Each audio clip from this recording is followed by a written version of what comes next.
Bonjour à toutes et tous, on va continuer bien évidemment la construction de l'EBF 01 ou l'ombre insidieuse que je tape toujours dans la porte de mon garage. Donc voilà où on en était évidemment.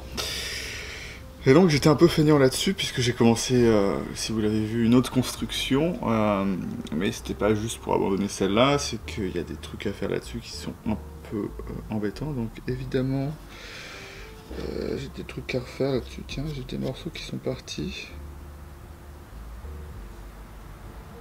Faudra que je repense un peu tout ça. En fait, le problème que j'ai, c'est que j'ai toujours pas collé le manche, alors que je l'ai fait il y a quelques mois. Il y a un mois ou deux. Parce que, en fait, je suis pas sûr du renversement. En fait, il me faut impérativement avoir mis le chevalet. Donc je vais essayer quand même de finir mes routages de toutes mes cavités de devant au moins pour pouvoir faire ça. Donc voilà. C'est pour ça que ça a mis un peu de temps puisqu'il me faut mon fil de masse et après une fois qu'il y aura les bases de vis de chevalet, ben, je pourrai plus les enlever. Donc va falloir que je réussisse à poser le chevalet et à faire un semblant de tension de corde pour pouvoir voir si le chevalet est à peu près au bon niveau et si le manche n'a pas besoin de changer d'angle de renversement. Donc, on va commencer ça. Donc, si ça m'a ralenti aussi, c'est qu'il y a un truc que j'adore faire, c'est les templates. Et par j'adore, je déteste, parce que tout simplement c'est long et c'est relou. Donc voilà, ce qu'on va faire, c'est faire les perçages type de micro. Donc j'aurais pu acheter des templates directs, peut-être pas pour la cavité du... Bon, à la base c'est un micro EB, si les gens veulent le faire, ils pourraient remettre un micro EB à l'intérieur, mais j'ai fait mon propre design de micro. Dire un double bobinage avec deux rangées de vis, mais avec le... On verra ça, mais normalement je pourrais placer l'aimant au-dessus, donc ça fera à peu près l'effet d'un mode bucker en fait. Voilà. Donc, je suis un peu fatigué là. On va commencer ça. Donc évidemment, à la base il faut coller ça, donc ça c'est ma base, un coffre que j'ai... Enfin un coffre.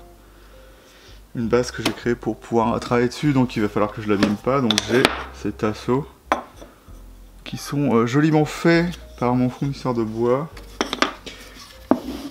que je pourrais éventuellement mettre dans la description si j'oublie pas. Et donc on va faire ça.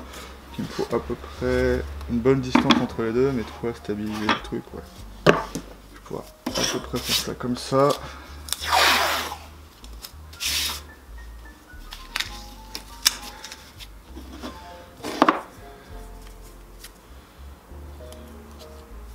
Donc on va router ça, et du coup ce que je disais, c'est que, comment dire ça, mon micro, il va avoir deux switches que je vais faire maintenant sur à peu près toutes mes bases, qui permet d'avoir un micro simple, plutôt transparent, hein. Donc j'essaye d'éviter dans mes designs de micro d'avoir beaucoup de métal, tout en ayant quand même la masse qu'il faut pour que ça marche, évidemment.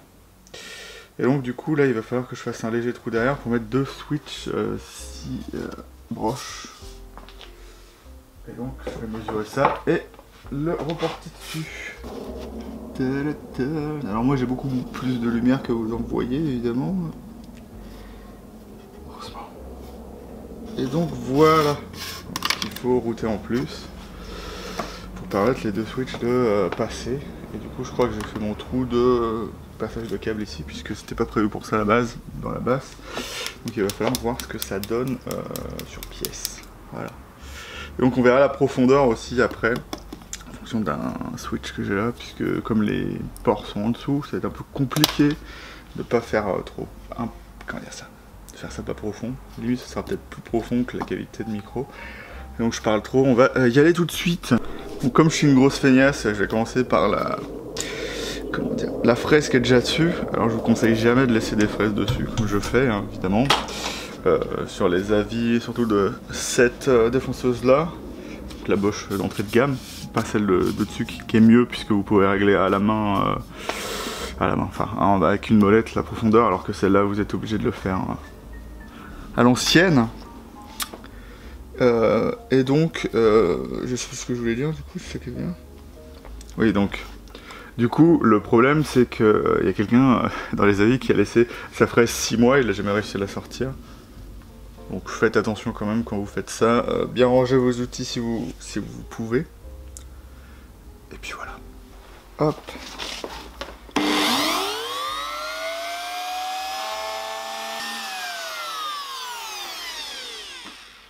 Hop. Et donc le but là, d'accord, ça va être de voir si le micro rentre, et si le micro rentre, pas avoir besoin de faire beaucoup d'ajustements sur les côtés, et donc je continuerai à faire ça. Donc là, comme vous voyez, ça ne va pas rentrer. Il faut bien utiliser le capot, parce que sinon, si juste la base passe, ça marchera pas. On a à la fois un micro qui va passer pratiquement pas. Bon, on va finir ça et je le repasserai peut-être avec une fraise plus fine. Non, je vais passer directement. Donc je vais changer de fraise. Ça ira plus vite. Il faut toujours bien vérifier que c'est serré. Alors ce que ça peut faire évidemment si vous ne serrez pas bien, c'est que la première cause, la moins grave, c'est que ça va faire tomber votre fraise, donc votre niveau sera pas bon. Et je dis c'est la moins grave parce qu'au bout d'un moment ça va finir par manger votre... en fait c'est serré par une vis qui contient l'axe dans l'autre sens, enfin un trou qui est serré sur les côtés, et en fait si la fraise bouge trop à l'intérieur, au bout d'un moment il va être mangé et ce sera beaucoup plus difficile d'insérer la fraise. Donc ici le but ça va être du coup de coller le corps sur la table. Ou la table sur la table. Et donc pour ce faire, je vais coller directement sur le corps et repasser sur l'autre partie. Je sais pas comment l'appeler. Alors moi je vous conseille, pas comme moi, de ne jamais remiser trop longtemps un instrument. Ou de faire genre ces parties-là, tête le corps, ou en dernier. Parce que comme le manche est plus léger, il est plus fin, vous allez avoir moins de défauts qui vont apparaître, mais voilà, avec le temps, il y a plein de défauts qui sont apparus sur le corps qu'il va falloir que j'égalise. Donc le scotch bleu sert à avoir un grip moins fort sur les fibres du bois qui sont... c'est un bois à port ouvert, donc vous risquez d'en enlever un peu. Le Corina en plus a cette particularité de... Vous prenez un fil, vous enlevez la moitié de l'instrument en une fois. Même là, tu vois, quand je suis en train de faire ça, je risque d'abîmer en dessous, tellement c'est mou. Donc en fait, il faut faire le ponçage de finition dans une couette épaisse, ouais, normalement, pour réussir à avoir aucun défaut sur l'instrument avant de le finir. Après, si vous faites... le problème là, pour moi, c'est que la finition sera transparente, si possible. C'est du cherry semi-transparent que j'ai pris. Mais il faut pas en mettre beaucoup pour que ça marche. Mais du coup, il faut réussir à que ce soit uniforme aussi. Donc je verrai ce que je ferai avec. Mais du coup, si vous avez un finidi solide, donc on voit pas le fil du bois, vous pouvez remplir les aspérités avec du bouche-port sans problème. Après il faudra veiller à ce que avec le séchage ça ne redevienne pas creux et que ça ne se voit pas lorsque vous vernissez.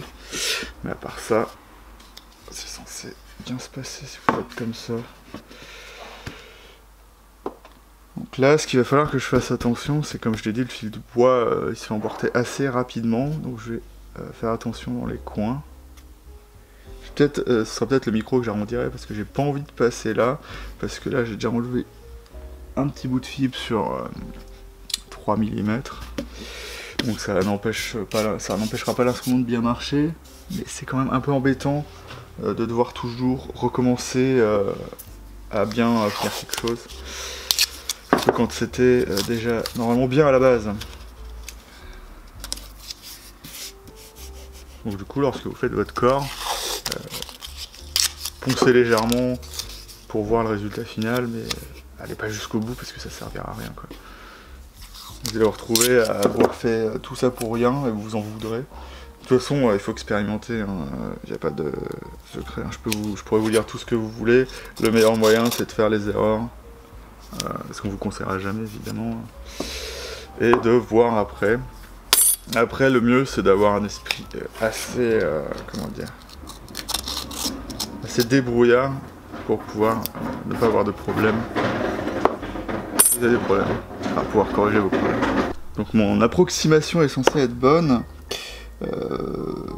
Et du coup, en fait, c'est pour ça que j'ai aligné à peu près tous mes gabarits de micro humbucker, micro mini humbucker et micro mode bucker aka celui que je veux faire.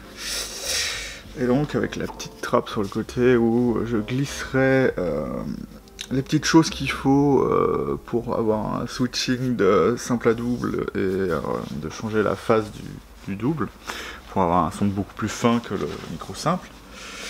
Donc voilà, et donc après ça, spoiler, je referai le trou de perçage pour le passage des câbles parce qu'il est vraiment trop petit, puisque je dois passer 3 câbles, puisque c'est un câblage type Les Paul avec le switch en haut, ce qui normalement ne doit pas être fait avec un corps sans table, puisque dans la table vous routez d'abord votre grand trou et comme ça vous pouvez passer ce que vous voulez dedans, mais là j'ai pas pu le faire. Donc voilà, on va faire ça maintenant. Et du coup je dois changer de fraise encore une fois parce que et bah celle-ci ne va pas. Il me faut du coup ma fraise comment guider que j'avais tout à l'heure. Donc le problème de cette fraise, c'est que elle est pas chère, donc c'est bien pour les petits ours, sauf que le bearing qui est au-dessus est légèrement décalé par rapport à la lame, et il est décalé dans le sens où vous coupez plus que le guide.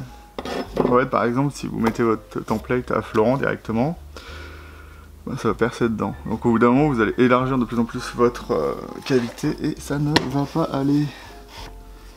Donc là on va aller le plus bas possible, quitte à abîmer le corina, ce que j'aime pas faire. Donc on va quand même faire une passe très faible au départ, pour pouvoir déjà router la partie que je n'ai pas faite. Donc j'attends que ça bute contre ça.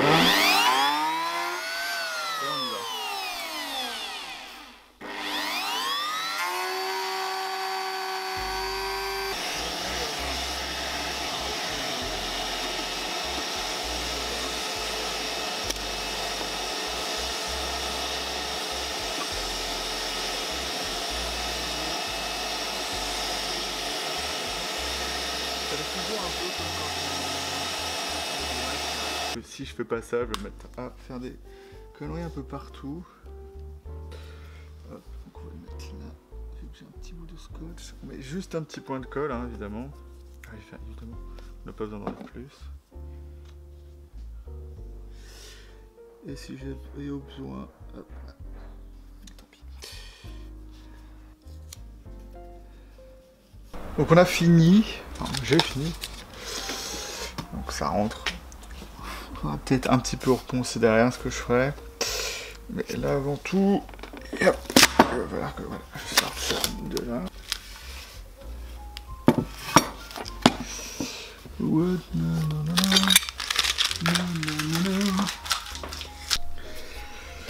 Donc les cavités sont finies à peu près. Il y a juste un scotch là pour encore maintenir le bout que j'ai recollé. Donc maintenant, avant de reponcer, de mettre les vis du chevalet, regarder le chevalet pour voir comment il est par rapport aux manches, et ben on va tout simplement élargir les trous comme je l'ai dit. Donc je vais sortir ce forêt là, pardon. Si je fais bien mon trou dedans là. Et on va sortir la perceuse. Alors. Donc ça fait un gros trou, ça va faire. Donc ici, ça risque d'aller bien, mais là il faut que je fasse un trou plus grand. Ah non, quoique, un des deux trous qui sera dédié au que je devrais élargir. J'espère que ça va suffire, enfin, parce que comme vous voyez, la fraise est un peu grosse, parce que j'ai du 6 mm, là ça va faire 4 mm de plus le trou. Donc on va prendre le corps dans le bon sens déjà pour faire le premier trou, voilà. Qui a, je sais pas si vous pouvez le voir, non vous pouvez pas le voir, là. Si on le voit là, il a été déjà élargi. Et donc j'espère que je vais pas tout détruire son passage.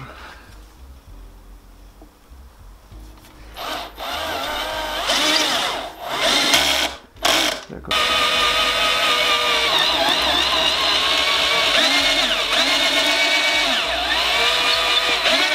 Voilà, donc là normalement on a notre trou. Donc on utilise normalement pas ça pour ça, hein. Mais en fait ça va éviter d'avoir tout ça qui explose. Nous voilà de nouveau à faire des petits trous. Donc là le problème par contre c'est que comment dire ça,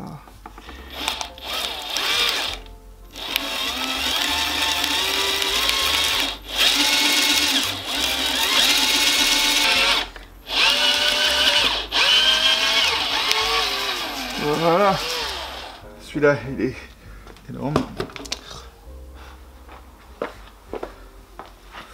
On a tous les organes internes ici, donc là on a ce qui va dans la cavité. Sauf que notre switch, il doit à la fois aller jusqu'au potentiomètre, et les micros seront mis sur les potentiomètres, donc ça demande, au lieu d'avoir directement au switch les micros, ça demande d'avoir des trous qui vont jusque dans la cavité pour les mettre sur les potentiomètres, et à la fois mettre ça, ce joli truc un peu bordélique, dessus, sachant que le câble le plus long, c'est du coup le jack, puisqu'en fait ce câblage type Les Paul demande d'avoir le switch directement câblé sur le jack, comme je viens de le dire. Je suis en train de poncer ma basse avec ça. Donc malgré le gros trou, ça reste compliqué à rentrer, hein. Je vais m'amuser quand ça sera fini.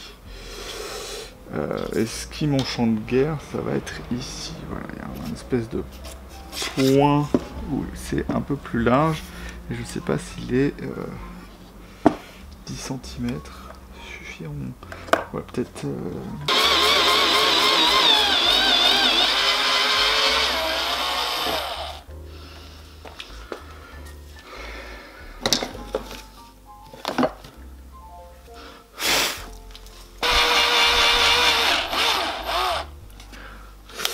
Passé. Donc là il va être temps de mettre du graphite dans nos cavités. Alors ce que je fais moi personnellement comme technique, c'est que j'utilise la technique où je mets le graphite avant le vernis, comme ça il sera après caché par le vernis, et si j'ai des contacts avec notamment mes câbles blindés qui servent à faire la masse, j'aurai pas de gros problèmes avec ça. Parce que ça peut vraiment poser problème si vous touchez pas le bon endroit avec ça. Donc du coup moi je préfère mieux isoler la cavité, et je relie même pas la masse créée par le graphite au circuit électrique. Je fais un circuit normal type Les Paul, et en dessous il y aura la protection. Donc ce qu'il faut savoir, c'est sur tout ce qui est buzz, c'est dû à l'électronique de tous les transformateurs, les lumières, enfin tout ce qui génère du courant alternatif va être capté par vos micros, quel que soit le type, hein, que ce soit humbucker ou simple. Sauf que le humbucker va avoir plus, il va être plus isolé à certaines distances de ce phénomène-là. Si vous vous rapprochez d'un transfo, vous entendrez quand même du buzz, et vous pourrez pas dire ah là là, l'instrument a été mal fait parce qu'il y a du buzz, parce qu'un humbucker ça change pas de façon d'être faite. L'électronique peut jouer aussi dedans, hein. Si vous avez des câbles simples juste protégés par du plastique, ça n'isole pas complètement des parasites. Donc si vous avez un bucker, mais un circuit fait de tout petits câbles tout fins sans protection de cavité, vous allez de toute façon avoir du buzz. Après ça vient aussi des qualités des composants comme les jacks, les potentiomètres aussi, mais ça vient aussi de la qualité de la soudure. Alors ce qu'il faut savoir avec la soudure, c'est que less is more. Voilà, en gros, faut faire des belles soudures, mais le principe aussi c'est de faire les soudures les plus petites possibles. Plus vous mettez d'étain dans un circuit, plus vous aurez de buzz. En fait, la caractéristique, ce qui peut arriver, c'est le circuit qui s'allonge. Donc plus vous mettez de quantité de métal ou de choses qui peuvent attirer le buzz, ça va forcément arriver. Donc après, à l'échelle d'une guitare, c'est pas très compliqué à gérer, mais souvent plus on a de longueur de câble, plus on va avoir du buzz qui va rentrer dans le circuit. Plus on fait des soudures épaisses, plus on va introduire des choses comme par exemple vous pouvez faire une soudure bien belle, mais à l'intérieur elle peut quand même être froide parce que le fer peut juste chauffer une partie de la soudure et pas tout. Donc c'est pour ça que quand vous faites de la soudure, c'est bien d'enlever l'excès si vous ressoudez des composants. Donc soit vous le faites avec du graphite, soit vous le faites avec du cuivre ou de l'aluminium. Moi j'utilise cette technique parce que ça a l'avantage de ne pas bouger, et comme c'est en dessous du vernis, je m'en préoccupe pas après si j'ai des contacts dans le circuit, je sais que c'est pas dû à mon blindage, donc c'est plutôt bien. J'ai déjà eu des problèmes avec le cuivre qui se décolle des fois du bois, qui cadère pas bien au vernis et qui finit par se replier et toucher plein de trucs dans le circuit. Ce qui est problématique notamment, c'est sur vos switches, si ça touche les pattes, donc les positifs, vous aurez forcément le son qui gratte un peu en changeant de position, soit tout simplement rien du tout. Donc voilà, donc du coup je vais commencer à faire ça ici. Donc j'ai besoin de faire ça parce que s'il y a de l'excès qui se barre, je vais pouvoir le poncer. Donc ce que je fais, c'est que je fais une légère bordure à l'intérieur pour pas en mettre complètement partout. Parce que c'est de la peinture très liquide et donc par capillarité elle va forcément remonter et j'en aurai peut-être dans le fil du bois. Donc ça me permettra de éventuellement poncer et de le cacher après avec le bouche-port. Donc si vous avez jamais, pour revenir au principe du buzz, c'est que en fait vous avez une émission de votre transformateur ou de votre lumière. Je ne sais pas si vous avez déjà entendu, mais dès que je suis avec le micro en dessous, il va capter des fréquences dues à l'impulsion qui va être mis dans le tube pour pouvoir s'allumer, puisque c'est du courant qui va exciter un gaz à l'intérieur. Et donc il faut voir ça un peu comme par exemple si vous faisiez tirer dessus, si vous vous cachez derrière un truc assez épais, vous n'êtes pas atteignable. C'est exactement la même chose avec les particules électromagnétiques, le buzz. C'est que blinder une cavité, ça va la protéger de tout ce qui vient. En fait, le métal va bloquer le rayonnement, tout simplement. Donc en fait, lorsque vous utilisez par exemple une Fender, ça va souvent être mieux isolé par l'arrière, même si à la plaque, puisque de toute façon il y a un endroit où les micros, il faut forcément qu'ils captent, donc il y aura forcément des trous à ce niveau-là. Donc en fait, vous êtes tenté de mettre les transfos derrière vous, parce que ça empêche le rayonnement de passer à travers l'instrument et d'être capté par les micros. C'est ça le principe, hein. C'est un bouclier, ça passe pas à travers. Voilà. Un peu comme la cage de Faraday pour une voiture. Donc voilà, c'est pour ça qu'on en met sur... bon là en fait ce que je vais faire moi, c'est que ça va protéger la cavité dans les deux sens. Mais après la cavité micro, il faut que je les passe dans les deux sens. Après une technique que vous pouvez utiliser, c'est pas mal, après il faut avoir une peinture pleine, mais si vous peignez en graphite toute la guitare, vous allez avoir une isolation qui est pratiquement parfaite. Et vous allez mettre automatiquement à la masse l'instrument quand vous le toucherez. Mais le problème, c'est qu'il ne faut pas le revernir après par-dessus. Ou sinon, il faut mettre un câble de masse qui sera accroché ou vissé dans l'instrument, c'est pas terrible. Donc voilà. Après, la technique de mettre du graphite et de repeindre par-dessus, c'est pas moi qui l'ai inventé, hein, évidemment. C'est utilisé notamment par Fender. Si vous enlevez, sur les strates par exemple, si vous enlevez votre protection, enfin votre plaque de protection, vous allez voir de la peinture. Et en fait, il y a quand même du graphite. Et souvent, le blindage est marqué par le fait que vous allez avoir un câble qui vient de l'électronique et qui est vissé par un espèce d'œillet dans le corps qui va faire la connexion à la masse en fait. Donc voilà, toutes les strates modernes sont comme ça, vous pouvez vérifier. En plus de votre câble de masse qui va au chevalet, vous en avez un qui est censé être mis dans la cavité pour pour se connecter à la masse de votre protection dans le corps.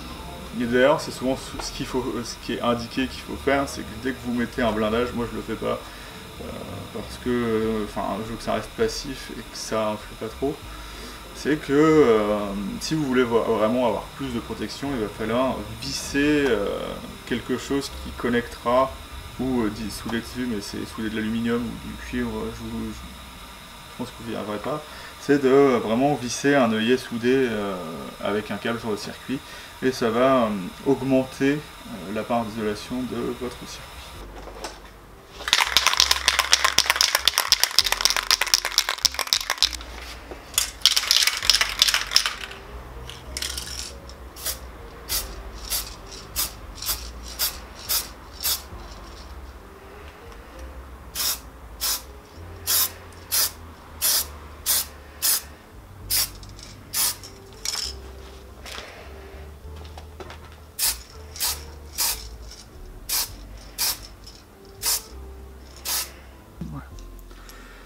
Je mets ça,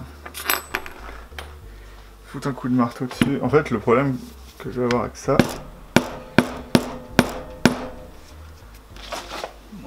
je vais pas rentrer comme il faut. Tiens, c'est marrant ça. Enfin bref. Et du coup, ce que je fais après, pour pas abîmer le... Oh, mais si je fais ça, ça va quand même l'abîmer. C'est de le visser à fond en fait.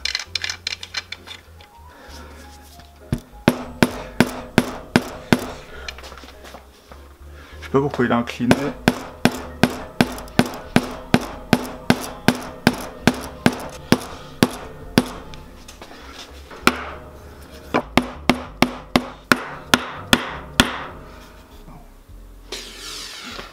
Et en mettant le chevalet, on va voir si c'est bien ou si c'est complètement raté.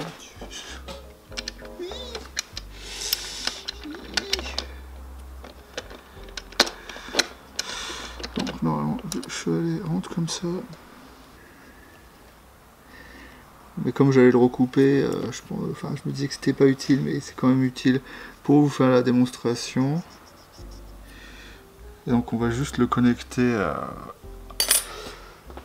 au multimètre et voir si le courant passe. Et donc on va juste contrôler avec l'ohmmètre que le courant passe, qu'on a une lecture. 0, donc ça passe, c'est bon, on a notre masse qui est faite. Donc là j'ai mis des cordes dessus, alors sachant que ça permet d'avoir un réglage approximatif. Donc là en fait ce que je vais faire, c'est regarder ce que ça fait quand je mets le chevalet au plus haut de sa possibilité. Et je vais en déduire si il faut évaluer que ce sera légèrement plus haut. Il va falloir quand même que je reponce légèrement. Bon, je mets l'angle, pour moi il est plutôt pas mal. Voilà.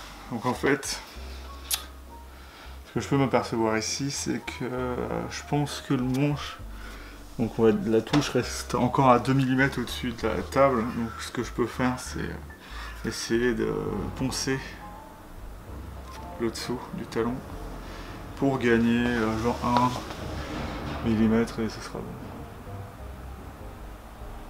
Sachant que je prends, comment dire, c'est pour être raisonnable, hein, pour qu'il soit vraiment, qu'il puisse être utilisé bas, parce que sinon il n'y a pas vraiment de problème avec ce manche là. Donc du coup, hop, j'ai remis les ponter à peu près comme il fallait, puisqu'on a légèrement on a une gorge plus faible là pour laisser passer une corde plus fine. Et donc ça donne à peu près ça si on regarde bien au-dessus. Donc sachant que ce sont des micros à lame, l'écartement des cordes il n'est pas trop mal. Hop, ici on n'est pas trop mal.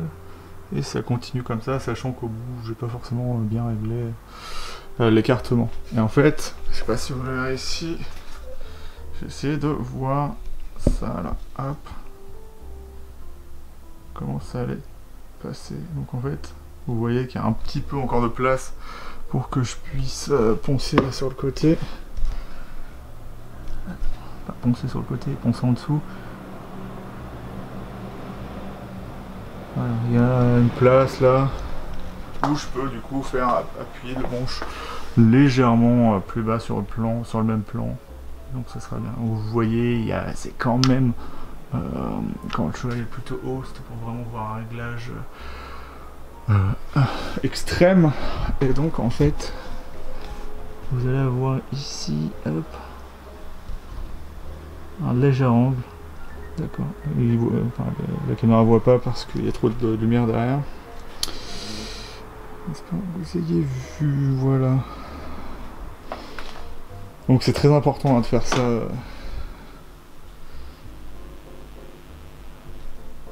Même sur une type Fender.